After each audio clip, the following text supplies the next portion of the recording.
Bienvenidos. A ver, imaginemos un escenario que, pues, le puede pasar a cualquiera. Una persona sufre un accidente, camino al trabajo, o después de varias consultas le dan un diagnóstico o una enfermedad que va a cambiar su rutina. Más allá de la salud, que es lo primero, la pregunta que cae de una es, ¿y mi trabajo? ¿Qué protecciones existen en el mundo laboral para algo así? Hoy vamos a hacer un análisis a fondo de un cambio muy pero muy significativo en las reglas de juego laborales acá en Colombia. Hablamos de la circular interna 01220 de 2025 del Ministerio del Trabajo. La misión es desglosar esto para entender qué significa realmente, tanto para los que trabajan como para los que emplean, y cómo redefine por completo un concepto clave, la estabilidad laboral reforzada. Y es que la confusión era la norma, de verdad. Pero es clave entender algo.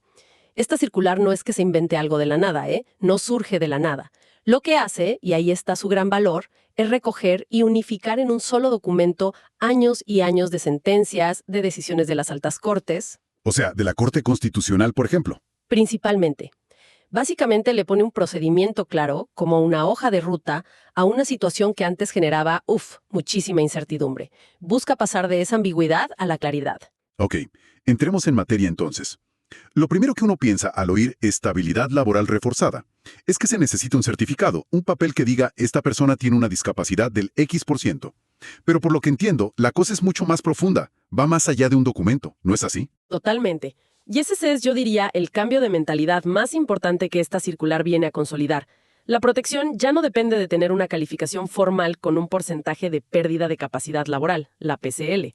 Se abandona esa visión, digamos, puramente médica, para adoptar lo que la jurisprudencia, como la famosa sentencia SU 348 de 2022, llama el enfoque social de la discapacidad. Enfoque social. ¿Y qué significa eso en la práctica, para el día a día? Significa que el foco se desplaza. Ya no está en el diagnóstico, sino en la barrera. En la barrera. Claro, lo que importa no es la etiqueta de la enfermedad, sino si la persona tiene una condición de salud, sea física, psíquica, sensorial, la que sea, que le impida o dificulte sustancialmente el desempeño de sus labores en condiciones regulares. A ver, un ejemplo. De la oficina le desata crisis que le impidan concentrarse, pues ahí hay una barrera real. Claro, le dificulta su trabajo. Exacto, la protección se activa por esa situación funcional, no por un número en un papel. Entendido. O sea que el análisis se mueve del diagnóstico médico a la realidad funcional de la persona en su puesto. Esto lo cambia todo. La conversación ya no es sobre un documento, sino sobre el entorno de trabajo y cómo interactúa con la condición de la persona. Y si el criterio es así de amplio, me imagino que el universo de personas protegidas también se expande muchísimo. Exacto, la protección deja de ser un club exclusivo para quienes tienen un carné. Ahora abarca a cualquier persona que por su salud se encuentre en una situación de debilidad manifiesta frente a su empleador. Y eso me lleva directo a la siguiente pregunta. Si ya no se limita a un diagnóstico, se sigue limitando a un tipo de contrato. Pienso sobre todo en los contratistas por prestación de servicios, que siempre han estado como en un limbo legal. Esa es la otra gran definición de la circular. La protección es universal en cuanto al tipo de vinculación, Sin importar el contrato. sin importar la etiqueta. El documento es explícito. Dice que la estabilidad laboral reforzada cubre a trabajadores del sector privado, obvio. A servidores públicos, tanto los de carrera como los que están en provisionalidad. Y aquí viene lo más relevante por lo común que es en Colombia. También cubre expresamente a contratistas por prestación de servicios y a los aprendices. ¡Wow! Eso es un cambio radical. Porque la excusa de se acabó el plazo del contrato era la puerta de salida más común y la más fácil, en muchos casos, para terminar una relación con alguien que empezaba a tener complicaciones de salud.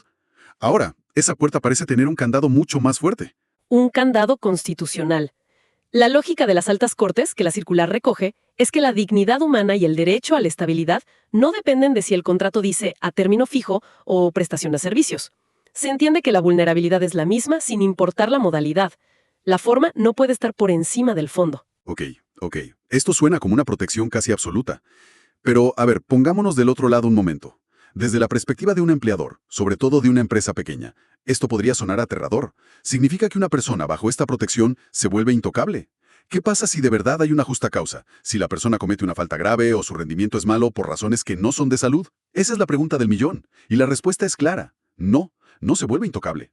La protección no es un permiso para incumplir obligaciones. Lo que cambia por completo no es el qué, la posibilidad de terminar el contrato, sino el cómo.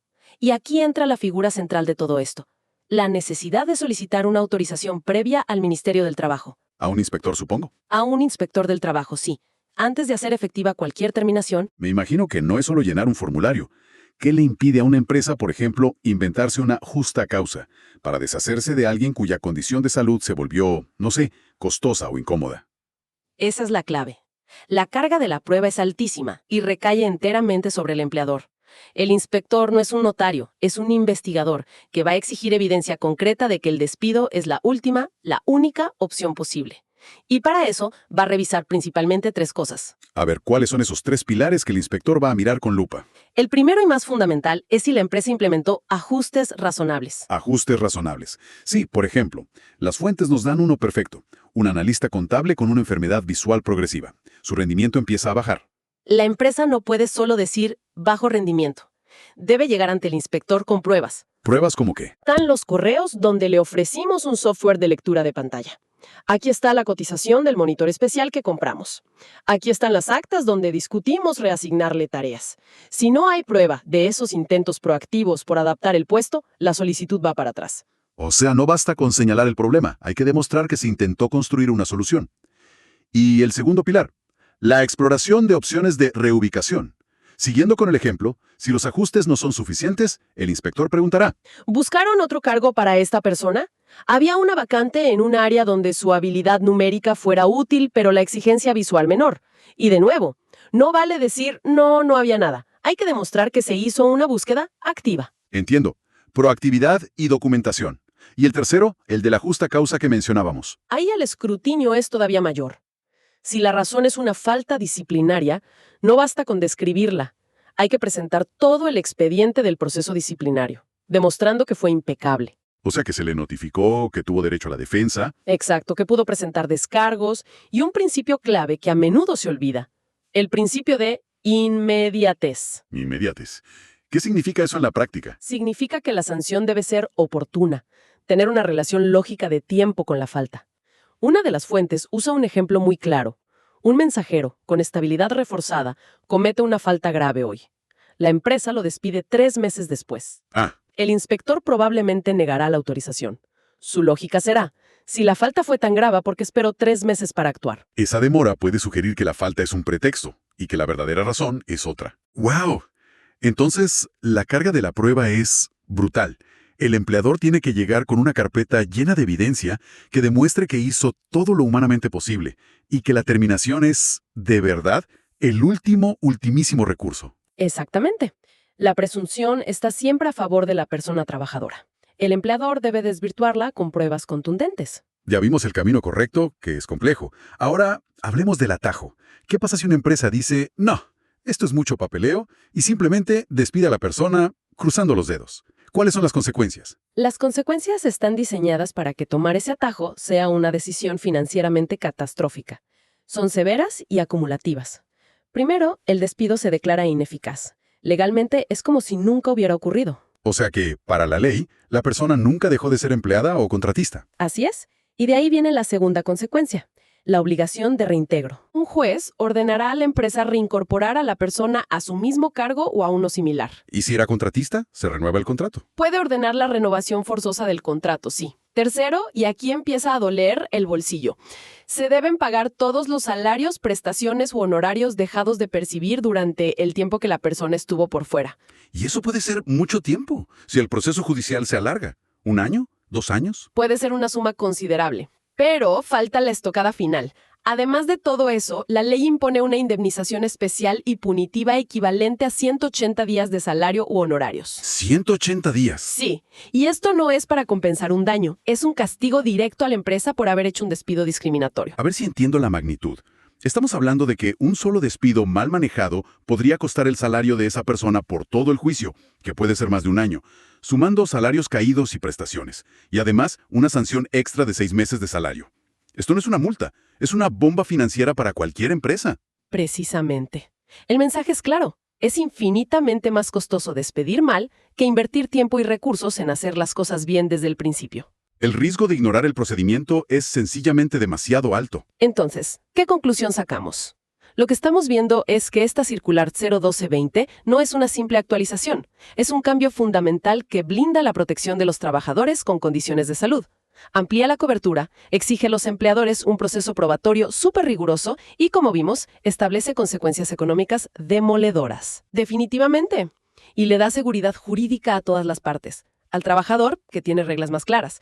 Y también al empleador, que aunque tiene obligaciones más estrictas, ahora cuenta con una hoja de ruta precisa, elimina la incertidumbre de antes. Esto me deja con una reflexión final. Toda esta normativa está diseñada para regular el momento final de la relación laboral, ¿cierto? Para frenar un despido injusto. Exacto. Su foco es la terminación. Pero lo fascinante es pensar en el efecto dominó que esto podría tener al principio de la relación. Claro, si despedir mal es tan increíblemente caro y complicado, ¿no sería más inteligente y más rentable invertir desde el día 1 en diseñar puestos de trabajo que ya sean flexibles e incluyentes por defecto? Esa es la gran pregunta. ¿Podría esta nueva rigurosidad legal empujar a las organizaciones a ser más proactivas? A dejar de ver los ajustes razonables como una reacción de emergencia y empezar a pensar en el diseño universal del trabajo. Es decir, crear roles y culturas donde la flexibilidad no sea la excepción, sino la norma. Correcto. Pasar de un enfoque legal reactivo, motivado por el miedo a la sanción, a uno cultural y estratégico. Convencido del valor de la inclusión. Ahí es donde esta norma podría tener su mayor impacto. Indirectamente.